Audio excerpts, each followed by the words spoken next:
اور جو ہے ان کی محنت رنگ لائی ہے. جیسے اس دفعہ پھر سے مراد یہ ہے کہ وہ جیسے 2-2.5 سال پہلے کہتے تھے کہ ہم نے اپنی قربانی دی ہے ملک کو بچانے کے لیے, حکومت لی ہے, کی قربانی تو وہ پھر روز مبارکباد آج کل دے دیتے ہیں شہباز شریف صاحب کو کہ انہوں نے کہا جی انہوں نے زوال کا رخ ترقی کی طرف موڑ دیا ہے اور معاشی اشارے بہتری پاکستان بتا رہے ہیں. روپیہ مستحکم ہو گیا, شرح نمو بڑھ رہی ہے, اسٹاک ایکسچینج بلند ترین سطح پہ ہے, مہنگائی کم ہو رہی ہے. کیا واقعی آپ کیونکہ اکانومی کو بھی ڈیل کرتے رہے ہیں, پرائیویٹائزیشن کے وزیر بھی ہیں, سمجھتے ہیں, کیا واقعی اتنی ہی بہتر صورتحال ہے, پھر بچا لیا ہے انہوں نے پاکستان کو؟ دیکھیں نا حقیقت کیا ہے اس میں, انہوں نے بچایا یا کس نے بچایا, اس کے بڑا سمپل سا ہے, میرا خیال ہے عام فہم زبان میں بھی سمجھ آ جاتا ہے. اگر آج UAE, سعودی عربیہ, چائنا اپنا پیسہ واپس لے لے تو پاکستان ڈیفالٹ کر جائے گا. That is the reality. کوئی حکومت وقت کا کوئی وزیر یا مشیر اس چیز کو ڈینائی کر سکتا ہے؟ سو آپ کی جو اکانومی ہے اس وقت وہ اس پر کھڑی ہوئی ہے. آج اگر وہ تینوں اپنا پیسہ واپس لے لیں تو پاکستان ڈیفالٹ کر جائے گا. That is the reality of economy. اور سو پہلی تو یہ ایک حقیقت ہے. اگر آپ کی اکانومی کوئی اسٹرانگ فوٹنگ پر ہوتی ہے تو اس کا مطلب یہ ہوتا ہے کہ آپ نے خود آپ انحصار کر سکتے ہیں اس کو, معیشت کو آگے لے کے جانے میں. دوسری بات یہ ہے کہ یہ میں پہلے بھی کہہ چکا ہوں اور یہ بڑا سمپل سا ایک کیلکولیشن ہوتی ہے کہ پاکستان یہ 25واں IMF پروگرام ہے, تو ہم 24 دفعہ پہلے دیکھ چکے ہیں کہ کہاں آج ہم کھڑے ہیں, اور اس سے پہلے بھی ایک سال جب ہو جاتا ہے IMF کے پروگرام میں اراؤنڈ 1 ایئر, تو ہم کہاں کھڑے تھے from a near default situation. Because default situation تو ہوتی اس لیے کہ آپ کے پاس ڈالرز نہیں ہوتے اور آپ کی ڈالر کی آبلیگیشن ہوتی ہے, پرانے لونز وغیرہ ہوتے ہیں جو آپ نے اتارنے ہوتے ہیں. تو اب اس کے لیے جب آپ بالکل بینکرپسی والی سچویشن, ڈیفالٹ والی سچویشن ہوتی ہے, that is when you go to IMF. That is when you go to IMF. So when we went to IMF اس دفعہ بھی, جیسے ہم پہلے 2022 میں بھی گئے تھے, 2018 میں بھی گئے تھے, 2013 میں بھی گئے تھے, 2008 میں بھی گئے تھے, 2002 میں بھی گئے تھے. صرف 1988 سے اگر ہم لیں تو یہ 13th یا 14th major balance of payment crisis ہے. So we have been here. سو پہلے سال جو ہوتا ہے جب آپ IMF کے پاس جاتے ہیں تو وہ ڈالر دیتے ہیں آپ کو.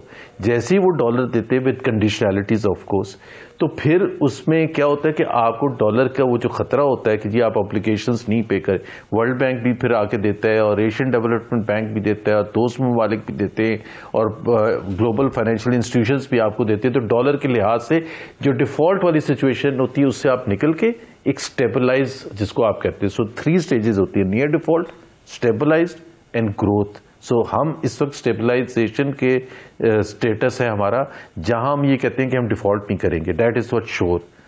And if that is the credit Shehbaz Sharif لینا چاہتے ہیں تو ان کو ملتا ہے, لیکن یہ کریڈٹ ہر حکومت کو پچھلے 25 سال سے 40 سال سے مل رہا ہے کہ جی آپ نے.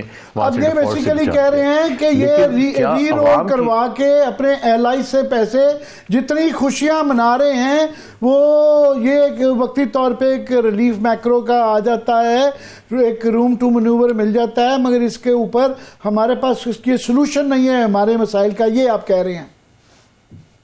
کیونکہ اس کا گروتھ کا بھی جو نواز شریف صاحب نے کہا نا, میں اس کا بھی جواب دے دیتا ہوں. اور دوسری حقیقت یہ ہے کہ کیا عام پاکستانی اس وقت بیٹر آف ہے یا نہیں ہے, اور اس کے 2-3 بڑے سمپل سے انڈیکیٹرز ہیں. ایک تو یہ ہے کہ جو عام پاکستانی ہے اس میں جو غریب طبقہ ہے اس میں مزید 2024 میں جو اسٹیبلائزیشن کا پروگرام جو کہہ رہے ہیں اچیو ہم نے ٹرن اراؤنڈ کیا ہے, 1,30,00,000 لوگ غربت کی لکیر سے مزید نیچے گئے ہیں 2024 میں.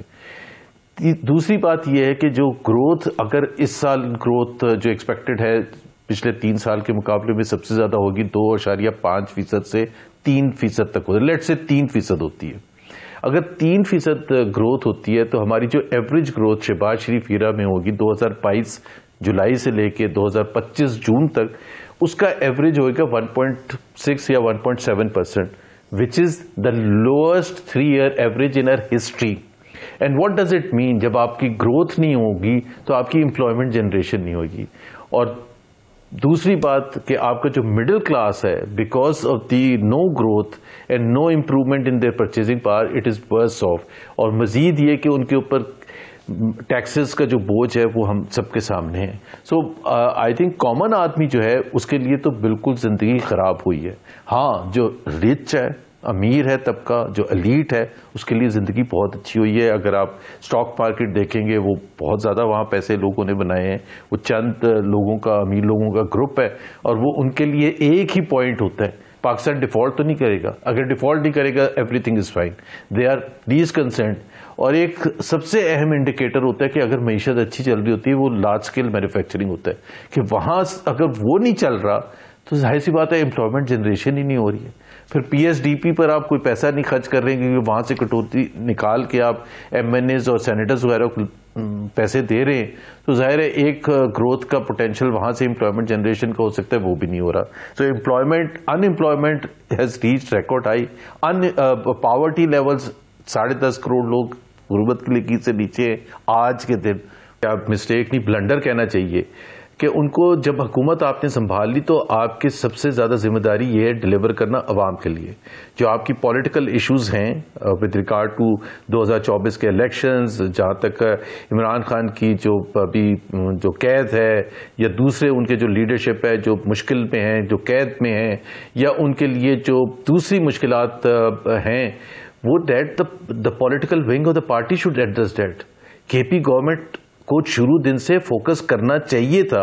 علی امین گنڈا پور کو وہ چیزیں کرنی چاہیے تھی جو عوام، حکومت آپ نے سنبھالی نا، تو ایجوکیشن آپ کی رسپانسبلٹی ہے، ہیلتھ آپ کی رسپانسبلٹی ہے، infrastructure, public roads, public transportation, صاف پینے کا پانی، یہ ساری آپ کی رسپانسبلٹیز ہے نا. یا تو آپ حکومت نہ لیتے.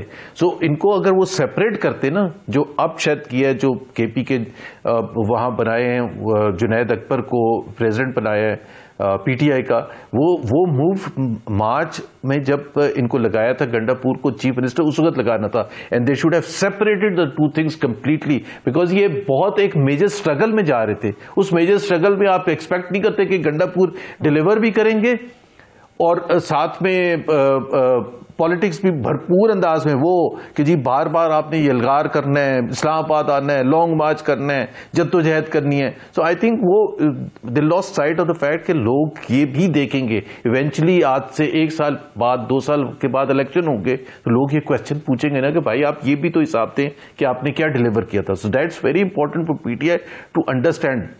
اگر یہ اس وجہ سے گنڈا پور صاحب کو ہٹایا ہے as president of K P, تو it's a good move. But I think a year has been wasted.